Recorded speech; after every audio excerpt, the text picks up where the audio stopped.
memulai aktivitas kita, mari kita terlebih dahulu datang kepada Tuhan. Kita angkat lagu pujian dengan berkata, saya senang jadi anak Tuhan.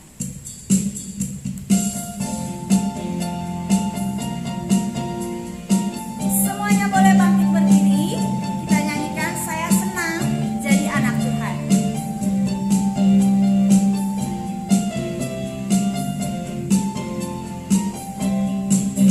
Saya senang jadi anak Tuhan. Saya senang jadi anak Tuhan. Saya senang jadi anak Tuhan. Anak Tuhan tak boleh bohong. Bohong, bohong, bohong itu dosa. Bohong, bohong, bohong itu dosa. Bohong, bohong, bohong itu dosa. Anak Tuhan tak boleh bohong. Kita angkat dengan ganti kata sombong. Saya senang jadi anak Tuhan. Saya senang jadi anak Tuhan. Saya senang jadi anak Tuhan. Anak Tuhan tak boleh sombong. Sombong, sombong, sombong itu dosa. Sombong, sombong, sombong itu dosa. Sombong, sombong, sombong itu dosa. Anak Tuhan tak boleh sombong. Mari kita bersatu di dalam doa.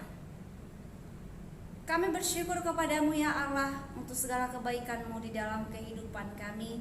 Pada kesempatan yang baik, Tuhan masih berkenan memberikan kami nafas kehidupan dan kekuatan. Bapa di surga, sebelum kami memulai sebagian daripada aktivitas kami mau mendengarkan sebagian dari kebenaran firman-Mu. Kiranya Engkaulah yang menolong kami, supaya kami boleh mengerti dan melakukannya di dalam hidup kami. Hanya di dalam nama Tuhan Yesus kami berdoa dan mengucap syukur. Amin. Mari kita buka Alkitab kita membaca firman Tuhan dari Hakim-Hakim pasal 16 ayat 1 sampai 22. Ibu akan membaca di ayat yang ke-20.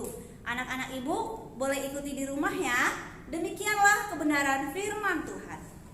Lalu berserulah perempuan itu, orang Filistin menyergap engkau, Simson.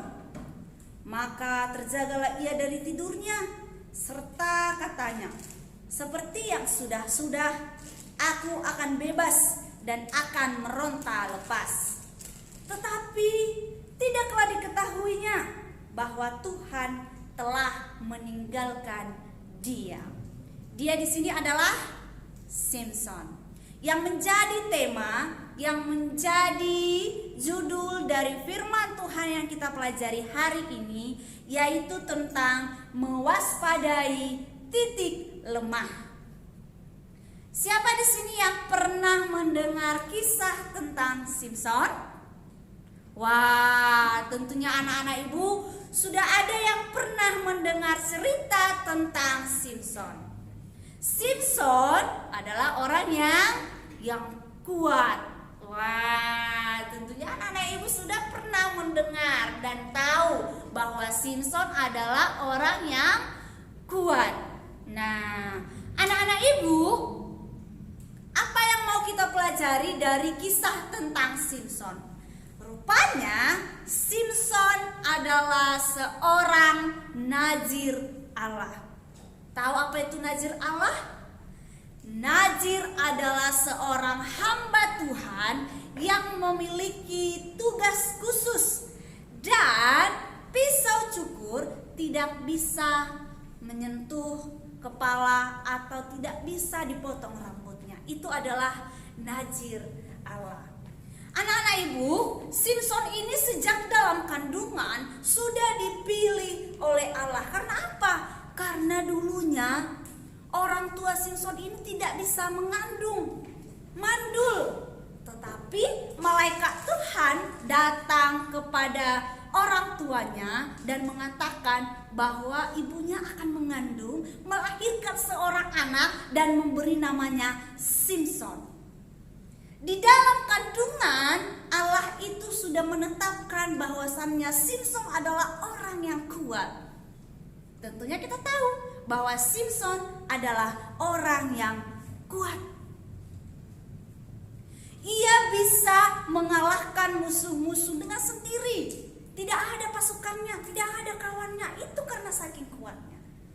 Siapa yang menjadi musuhnya? Banyak musuhnya. Salah satunya adalah bangsa Filistin. Bangsa Filistin pernah ia kalahkan 30 orang dengan hanya dirinya sendiri yang melawan. Hanya Simson yang melawan. Dia bisa mengalahkan musuh. Luar biasa kekuatannya. Bahkan Simson juga pernah melawan singa. Wah, kenal dengan singa? Singa itu dilawannya, dikalahkannya. Memang benar-benar kuat si Simson itu. Tuhan memberikan kekuatan, kelebihan kepada Simson. Nah, anak-anak ibu yang ada di rumah, tapi ada satu kegagalan dalam diri Simson. Apa yang menjadi kegagalannya? Dia itu sombong. Dia lupa akan pertolongan Tuhan.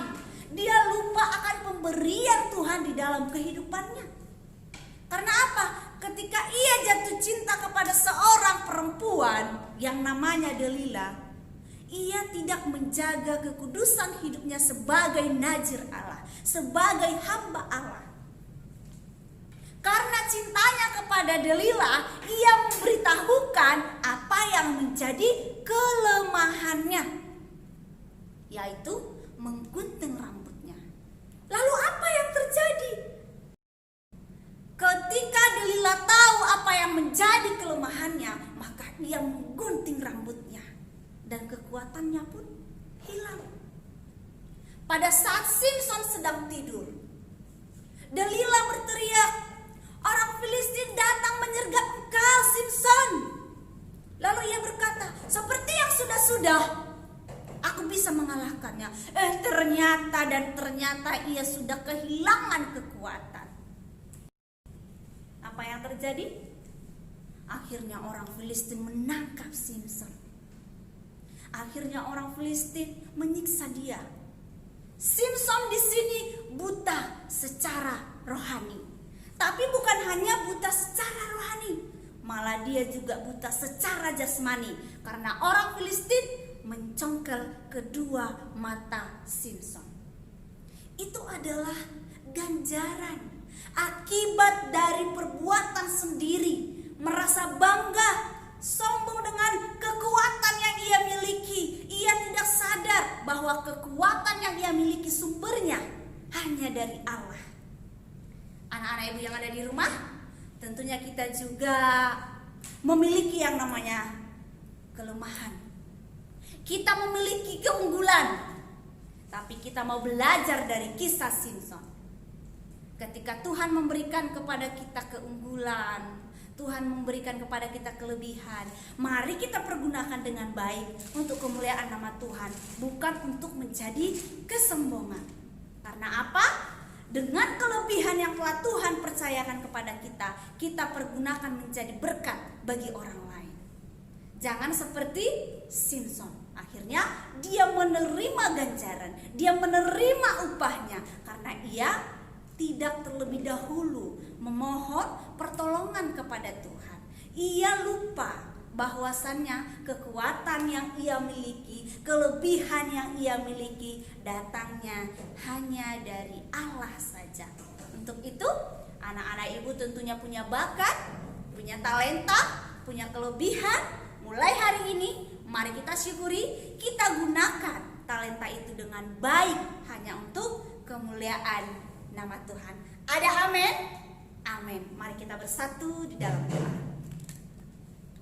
Kembali kami mengucap syukur kepadamu ya Allah untuk segala kasih-Mu di dalam kehidupan kami. Terkhusus hari ini kami telah mendengarkan sebagian dari kebenaran firman Tuhan. Biarlah kami bukan menjadi manusia yang sombong. Biarlah kami menjadi manusia yang takut akan Tuhan, yang taat kepada Tuhan, bahkan menggunakan talenta yang kami miliki untuk kemuliaan nama Tuhan. Bapa yang baik, hari ini kami akan memulai semua aktivitas kehidupan kami. Mari tolong kami, berkati kami, berikan kami hikmat dan damai sukacita yang daripada Tuhan. Ampuni kami Bapa atas segala dosa kami. Hanya di dalam nama Tuhan Yesus kami berdoa dan mengucap syukur. Amin.